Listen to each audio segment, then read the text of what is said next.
गरीब की उड़ान। एक छोटे से गांव में एक सकूबाई नाम की औरत रहती थी। उसका एक बेटा भी था राजेश, जो कि पढ़ाई में बहुत होशियार था। सकूबाई के पति के गुजर जाने के बाद सारी जिम्मेदारियां सकूबाई के कंधों पर आ गई थी। वह किसी के घर बर्तन मांजती तो किसी के घर खाना बनाती थी। उसका बेटा भी उसके साथ ही जाया करता था। वहाँ बैठे बैठे वह अखबार पढ़ा करता था।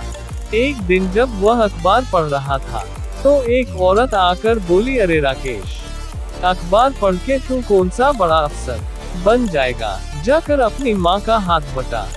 राकेश बोला, मालकिन मैं बड़ा अफसर बनना चाहता हूँ, हम किताबें नहीं खरीद सकते, इसलिए यह अखबार पढ़कर जानकारी प्राप्त कर रहा हूँ। मालकिन जोर जोर से हंसने लग गई। ये देखकर सकूबाई अपने बेटे को लेकर घर चली गई। उसके बाद उसने शादियों में रोटी बनाने का काम शुरू कर दिया।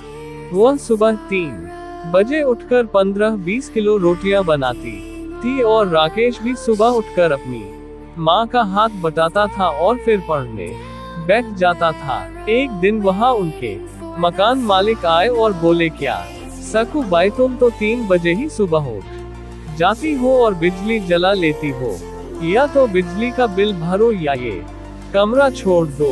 ये बोलकर मालिक गुस्से में चला जाता है। राकेश लालटेन लगाकर पढ़ाई करने लगा और सकूबाई भी उसी में गुजारा करने लगी। ऐसे ही कई सालों तक राकेश पढ़ता रहा और हमेशा अव्वल नंबर लाने लगा। राकेश की लगन देखकर उसके गुरुजी ने उसे दिल्ली जाने की सलाह दी और खर्चा भी खुद उठाने की जिम्मेदारी ली। वह दिल्ली जाकर पढ़ाई करने लगा।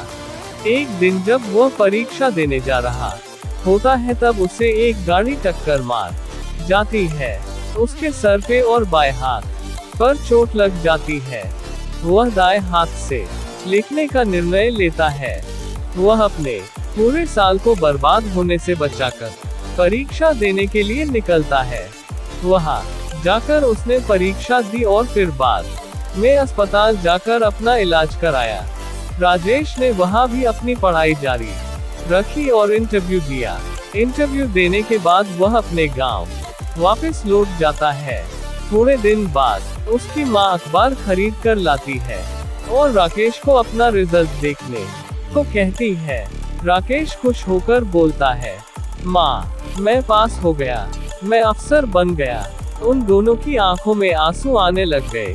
तो दोस्तों, इस कहानी से आपको पता चला होगा कि हमें हमेशा अपना लक्ष्य प्राप्त करने के लिए मेहनत करते रहना चाहिए। दुनिया चाहे हमारी हंसी उड़ाए, लेकिन हमें कभी हिम्मत नहीं हारनी होती है और हमेशा लक्ष्य पर ध्यान देकर जीत हासिल करनी होती है।